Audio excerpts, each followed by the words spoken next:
into that one. Deven Choksey is with us, though. Deven, you heard what Ekta had to say on both Piramal Pharma as well as on JB Chemicals. Any view on these stocks? One has been a big outperformer, one has been a big underperformer. But for today, both of them are higher. Afternoon. Well, I think in Piramal Pharma, probably the fourth quarter result has come surprisingly better. Largely, as Ekta said, I think based on the CDMO business and the hospital generic business.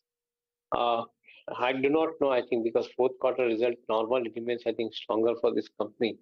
That's what even the company management also said. I do not know whether the sustainability of this particular result is there. As such, we don't have coverage on the company, so would not be able to go deep dive into the subject and probably tell you more about it. But I believe that I think the sustainability would be a key issue here.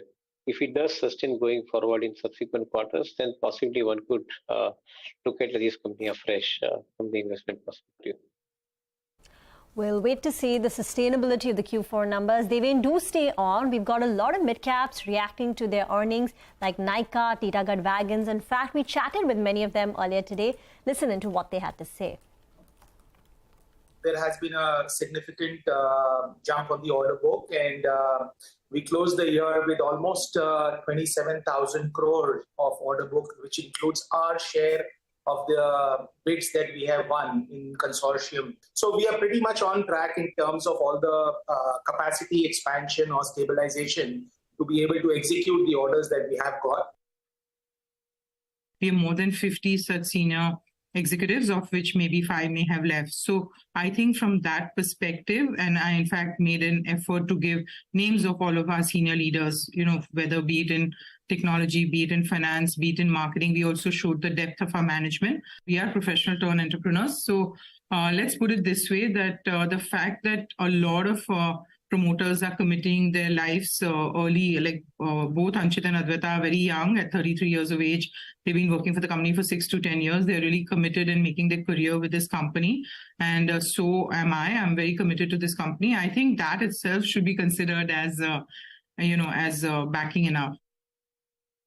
See, we started 4.5 years back. Now we are around 800 crores. We had given a guidance doing 1,000 crore business by 2025, which we feel that we should be able to do in the next 12 to 18 months time itself. We should be able to, pay off around 100 crores on this. We are working on a number of initiatives to reduce our working capital in the business.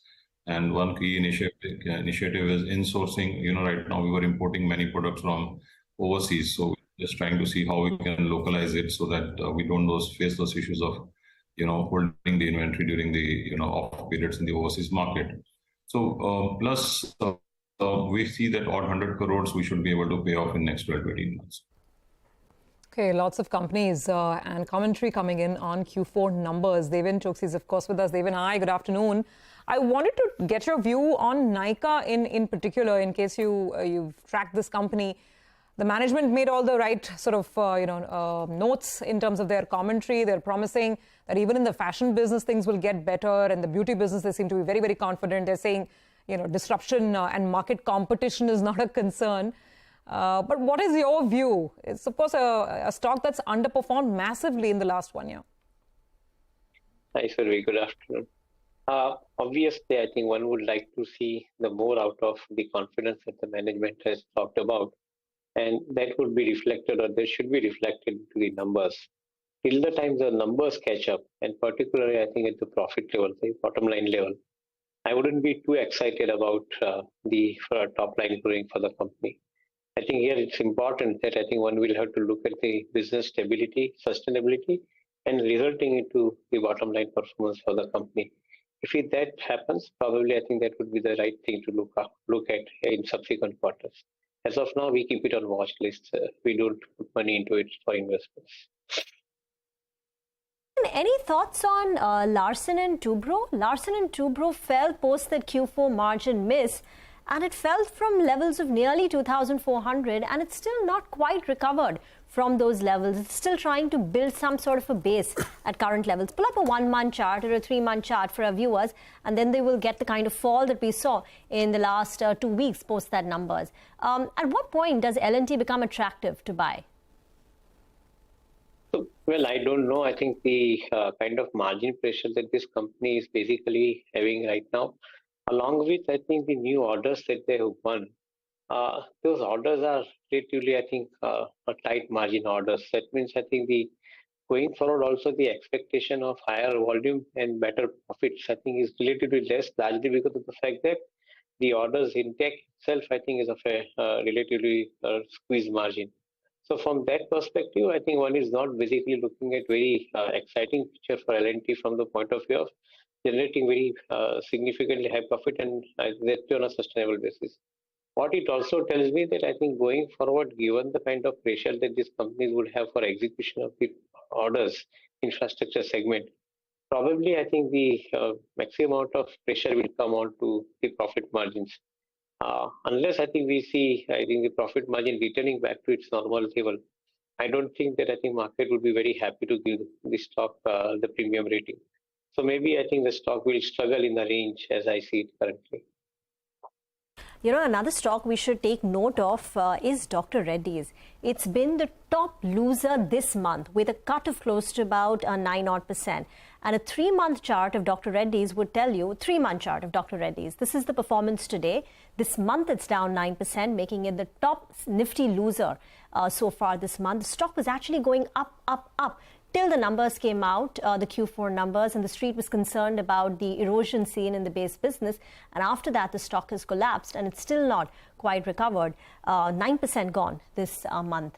Deven, do stay on. We'll slip into a very short break. We'll come back and get chatting with Aman Chauhan from Abacus Asset Management. Stay tuned.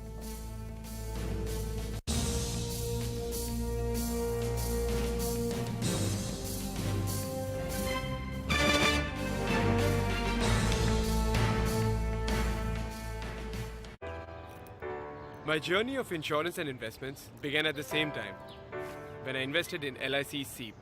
In this fast-moving world, SEEP can balance your funds with security and growth. SEEP will take care of the ups and downs of the market and will give you fruitful results so that you enjoy the ride.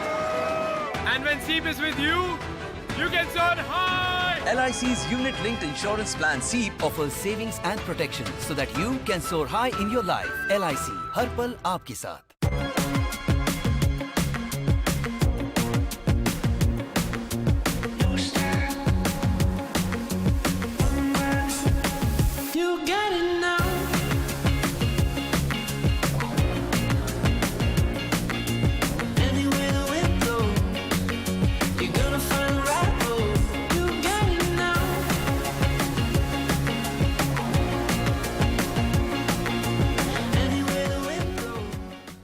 It's okay for us to nod for everything.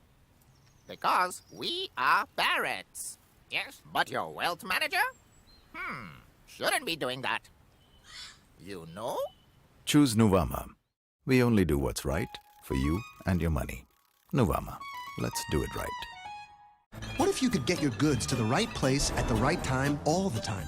With IBM Consulting, AI-powered software can help automate your supply chain so products can be ordered, produced, and delivered more efficiently. What will you create? IBM. Let's create.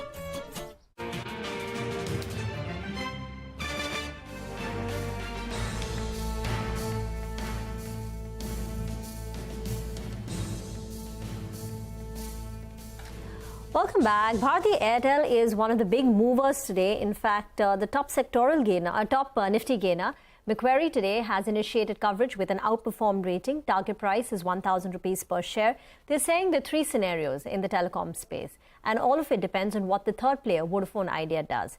In the first case scenario, Vodafone Idea chugs along. The second one is Vodafone Idea emerges stronger and is now a strong competitive third player.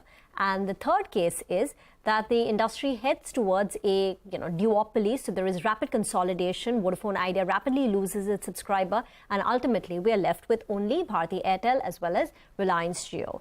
Now, according to Macquarie, the base case scenario is that Vodafone Idea chugs along for some time. So in that case, they are assuming that the subscriber growth will be there for Bharti Airtel as well as Reliance Jio, but it's not going to be very substantial. So they're assuming just about a 2% increase in the subscriber subscriber for both Vodafone Idea as well as for Bharti Airtel. But their view is that irrespective of which scenario plays out, Bharti Airtel is best placed and better placed than Reliance Jio because Reliance Jio, it's on account of better operating leverage. Reliance Jio, according to them, already has a very tight cost structure. So whatever happens in the telecom industry with respect to Vodafone Idea, they believe Bharti Airtel is perhaps the best place.